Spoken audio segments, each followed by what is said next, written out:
మరి వ్యవస్థ హైదరాబాదు చాప్టర్ ద్వారా దాదాపు 58 నెట్వర్కింగ్ చాప్టర్స్ ఈరోజు అందరూ కూడా సమావేశం కావడం జరిగింది.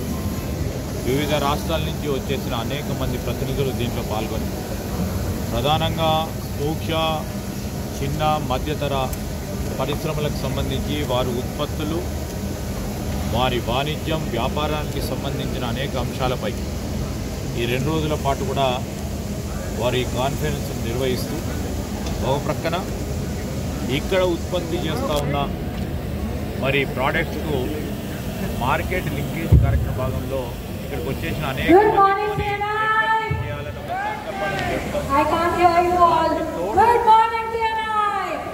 దానికి తోడు అందరికీ కూడా ఈ విధమైన ప్లాట్ఫామ్ కల్పించడంలో మరి అనేక సంవత్సరాలుగా ప్రయత్నం చేస్తూ ఉన్న డిఎన్ఐ వ్యవస్థకు సంబంధించిన మరి ఆర్గనైజర్స్ అందరికీ కూడా హృదయపూర్వకంగా శుభాకాంక్షలు తెలియజేస్తాం.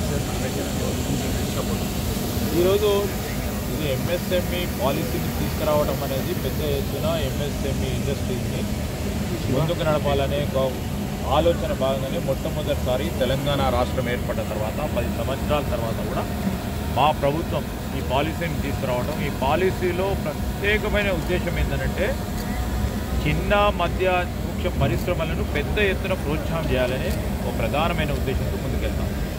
Thank you.